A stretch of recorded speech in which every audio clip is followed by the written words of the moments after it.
गोवर्धन किस प्रकार से भगवान ने अपनी छोटी उंगली पे उठाया है और क्यों भगवान ने गोवर्धन की पूजा कराई है।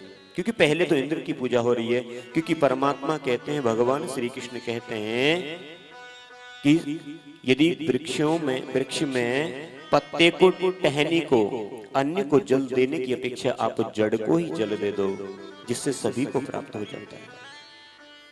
जिन देवी देवताओं को जो जो कार्य परमात्मा ने सौंपा है उनका तो कार्य ही है करना। आप भला उनकी पूजा क्यों करो, इंद्र की पूजा क्यों करो भैया? जो हमारी गायों के लिए घास इत्यादि देते हैं, हम वहां पर उसकी तलहटी में विचरण करते हैं, खीर इत्यादि करते हैं। ऐसे हमारे गोवर्धन नाथ जी की पूजा क्यों नहीं करते, उनका भोग क्यों नहीं लगाते? सारा वृत्तांत जब मैया को समझाते हैं कन्हैया, तो सभी ग्वालवाल गोवर्धन की पूजा करने पहुंच जाते हैं। वहां पर भगवान ने गोवर्धन का स्वरूप, अपना एक स्वरूप से गोवर्धन नाथ और स्वयं भगवान श्री कृष्ण को सभी का 56 भोग लगाया है, जो भी व्यंजन लाए हैं ब्रजवासी गण। और जैसे ही इंद्र को मालूम हुआ कि अभी तक तो मेरा पूजन प्रारंभ नहीं किया ब्रजवासियों ने, तो अपने गणों को भेजता है कि जाकर के तो देखो जरा ब्रज में हो क्या रहा है।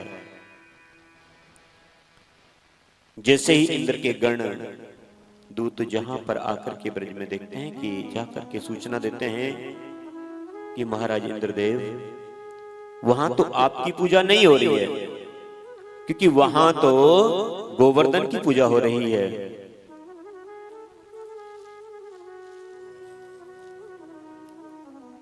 क्योंकि नंद को जो छोरा है वो तो स्वयं गिरिराज जी की पूजा करवा रहा है। अब तो इंद्र जो है वो क्रोधित हो जाता है, अपने मेघों को आदेश देता है कि जाओ आप जाकर के मूसलाधार बारिश करो और पूरे ब्रज को डुबो डालो, ताकि उनको पता तो चले कि मेरी पूजा छोड़ने का परिणाम क्या होता है। जिनके रखवाले स्वयं कन्हैया हैं, उनका भला कोई बाल बांका भी कर सकता है। इंद्र के मेघों ने आकर के जैसे ही मूसलाधार बारिश की है,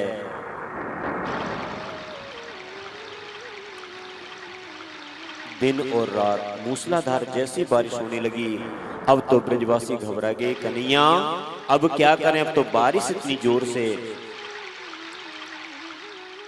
ठाकुर जी ने कहा कि ब्रजवासियों आप बिल्कुल भी चिंता ना करें, क्योंकि जिनकी हमने पूजा की है वो अपने आप ही हमारी रक्षा करेंगे। तो भगवान ने स्वयं ही गोवर्धन नाथ जी को प्रणाम करके स्वयं ही कन की उंगली पर उनको धारण किया है और सभी ब्रजवासियों को कहा है कि सभी ब्रजवासी अंदर आ जाओ। क्योंकि एक तरीके से भगवान ने गोवर्धन नाथ जी को छाता के रूप में धारण किया है कि सभी लोग छाता इस गोवर्धन नाथ के अंदर ही आ जाएं, ताकि बारिश उनका कुछ बिगाड़ ना सके, मेघ उनका कुछ बिगाड़ ना सके।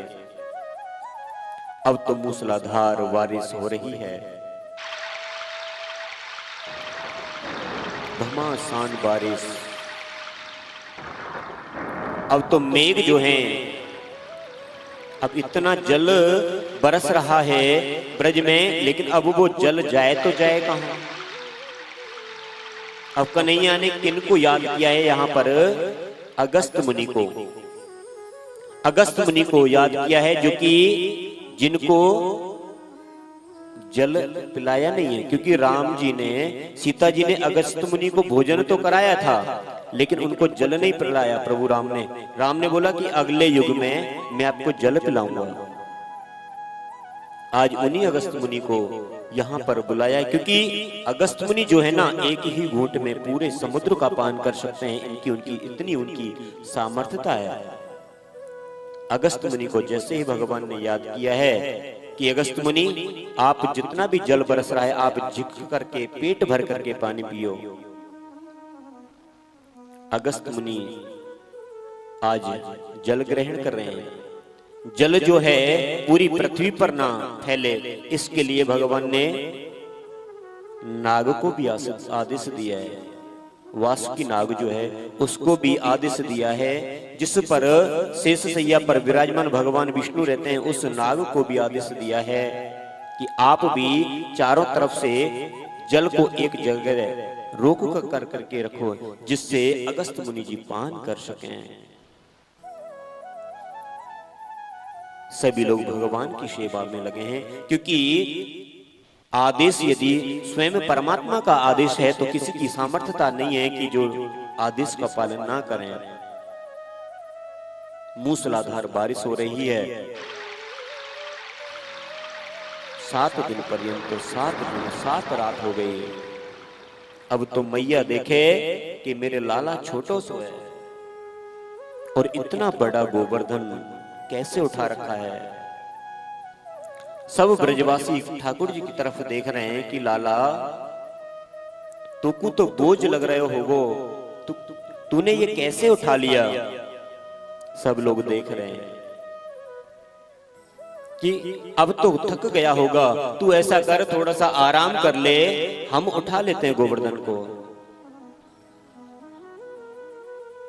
सभी ग्वालवाल कह रहे हैं, सभी ब्रजवासी कह रहे हैं कि कन्हैया तू थोड़ा सा आराम कर ले, हम उठा लेते हैं, क्योंकि तू जब अकेला उठा रहा है, हम तो इतने ब्रजवासी हैं, हम थोड़ा थोड़ा सा भी सहयोग देंगे, थोड़ा थोड़ा सा भी सहारा देंगे तो शायद उठ ही जाएगा। तो भगवान कन्हैया ने बोला कि ब्रजवासियों को पता नहीं है अभी कि मैं कौन हूं। बोले तू अकेला उठा रहा है, बोले आप लोगों से नहीं उठेगा, भगवान ने कहा है। तो ब्रजवासी बोले कि क्यों, मेरे से क्यों नहीं उठेगा, क्या तू क्या भगवान है। तो भगवान ने कहा कि हाँ मैं भगवान ही हूं। बोले कैसे, कि देखो जब मेरा जन्म भयो कुछ समय बाद ही मैंने पूतना मौसी का उद्धार किया है, सकटासुर का उद्धार किया है, तृणावर्त का उद्धार किया है, कालिया नाग को भी मैंने नाथा है, जितने भी राक्षस कंस ने भेजे सभी को मैंने मारा है, सभी का उद्धार मैंने किया है। ब्रजवासी कह रहे बस कर रे, बस कर, इतना मत झूठ बोल। अब एक बात बताएं, पूतना तो मरी भाई, बाय कहा मारेगा तू, वो तो मरी भाई, बा में तो हमने डंडा मारे, जब जाए कि वो मरी।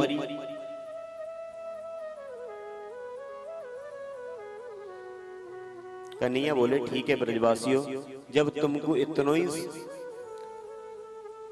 तुम्हारे मन में जब यही विचार आ रहा है तो तुम अपने मन की भी कर लो।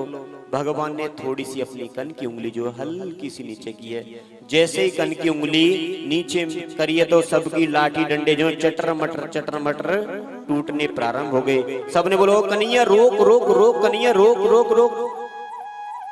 अब तो जैसे ठाकुर जी ने ऊपर कर दिया, अब तो सब हाथ जोड़ करके खड़े हो गए, कन्हैया हमारे बस की बात नहीं है भैया, या इतने बड़े पर्वत को उठानो हमारे बस की बात नहीं है कि तेरे में। अच्छा एक बात बता, तेरे में इतना बल आ कहां ते गयो, तेने कैसे इतना बड़ो गोवर्धन उठा लियो।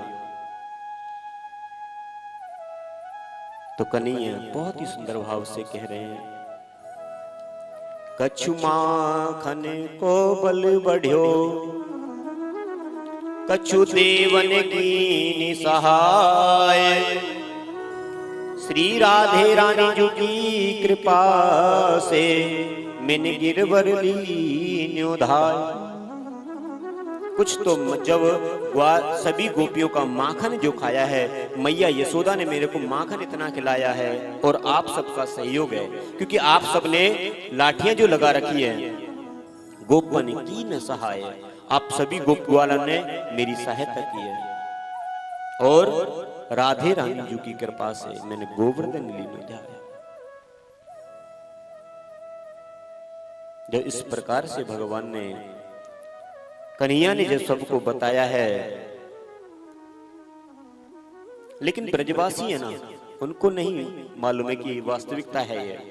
बोले ठीक है, ज्यादा अपनी बड़ाई मत कर, हमें मालूम है तू कौन को छोरा है, नंद बाबा को छोरा है, और बड़ी बड़ी बात में फेंक रहे हो। जो इस प्रकार से भगवान से बोले हाँ ब्रजवासियों, मैं नंद को ही हूं। मैंने कब कही मैं नंद को ना हूं। इस प्रकार से सुंदर लीला भगवान सबको दिखा रहे हैं। और इधर इंद्र के जो मेघ हैं वो बरस बरस करके थक गए हैं। 7 दिन पर्यंत 7 दिन 7 रात मूसलाधार बारिश हुई है। अब तो मेघों ने भी जाकर के इंद्र को प्रणाम किया है कि इंद्रदेव हमारी सामर्थ्यता नहीं है, अब हमारा जितना जल था वो सभी हमने प्रवाहित कर दिया, सभी को वर्षा दिया है। क्योंकि मेघों के पास में अखंड जल नहीं होता है। जब भी बादल जो हैं समुद्र से ही जल उठाते हैं और वही जल को लेकर के बरसाते हैं। कि हमारे अंदर जितना जल था वो सभी हम बरसा चुके हैं, अब हमारी सामर्थ्यता नहीं है, हम थक गए हैं। जो इस प्रकार से मेघों ने जाकर के बताया इंद्र को, तो इंद्र ने बोला कि ऐसा कैसे हो सकता है, जरा देख के तो आओ। तो इंद्र ने आकर के देखा है तो कि पूरी ब्रजमंडल में तो धूल ही धूल उड़ रही है, पानी का तो नाम ही नहीं है कि ब्रज में जल वर्षा भी हुई है, बारिश भी हुई है। अब जैसे ही इंद्र आया है गोवर्धन की उस तलहटी में, देखता है कि हर तरफ धूल ही धूल है। तो इंद्र समझ गए कि ये स्वयं मेरे परमात्मा हैं। कामधेनु गाय को भी लेकर के आया है इंद्र और भगवान से क्षमा मांगता है कि प्रभु मां क्षमा करें, गोविंद गोविंद मेरे को क्षमा करें क्योंकि मैं आपको पहचान नहीं सका।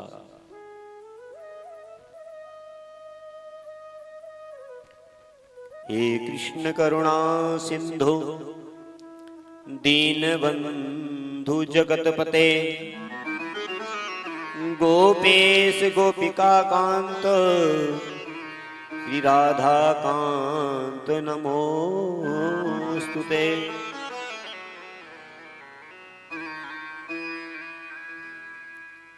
हे कन्हैया, हे प्रभु, हे मेरे गोविंद, आप क्षमा करें। कन्हैया से प्रार्थना करते हैं कि प्रभु आपको भला कोई पहचान नहीं सकता है, भला मेरी क्या सामर्थ्यता है जो मैं आपको पहचान सकूं। मेरे में तो बहुत ही ज्यादा अभिमान आ गया था।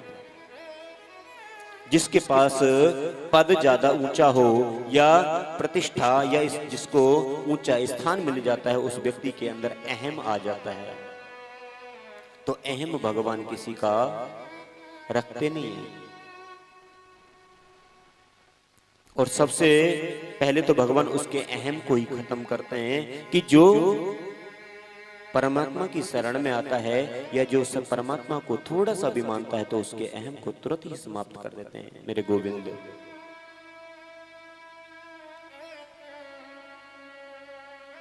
ऐसे हैं मेरे गोविंद।